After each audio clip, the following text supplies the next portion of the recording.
Hello দর্শক, আমি সাইফুল ইসলাম সোহাগ আছি আপনাদের সাথে। আর আজকে আমি এসেছি কেএফসিতে, কুমিল্লা আউটলেটে।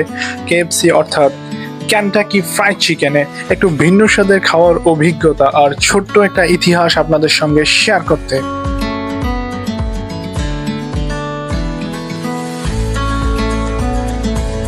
দেখুন তো, সামনে আছে আমার প্রিয় ফ্রাইড চিকেন আর ফ্রাইড রাইস।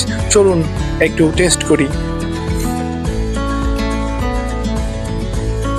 ওয়াও, এক কথায় অসাধারণ আর দুর্দান্ত। চিকেনটা একদম জুসি আর ক্রিস্পি, সস আর চিকেনের কম্বিনেশনে মুচমুচে আর মজাদার। এইবার চলুন জেনে নেই কেএফসির একটা সংক্ষিপ্ত ইতিহাস। মূলত কেএফসি যাত্রা শুরু করেছিল 1930 সালে আমেরিকার ক্যান্টাকি অঙ্গরাজ্যে। একজন বৃদ্ধ রেস্টুরেন্ট মালিক কর্নেল হারল্যান্ড স্যান্ডার্স তার নিজস্ব রেসিপি দিয়ে বানিয়েছিলেন এই ফ্রাইড চিকেন, যার নাম তিনি রেখেছিলেন ক্যান্টাকি ফ্রাইড চিকেন।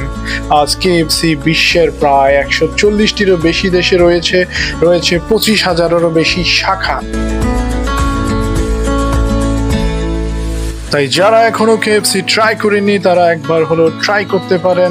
আর যদি আগে খেয়ে থাকেন নিশ্চয়ই কমেন্ট করে জানান আপনার প্রিয় আইটেমটি কি। ভিডিওটি ভালো লাগলে লাইক দিন, শেয়ার করুন এবং সাবস্ক্রাইব করতে ভুলবেন না মাইক অ্যান্ড মাইন্ড চ্যানেলটিকে। আবার দেখা হবে নতুন কোনো কন্টেন্টে, নতুন কোনো বিষয় নিয়ে। সবাই ভালো থাকবেন, সুস্থ থাকবেন। আল্লাহ হাফেজ।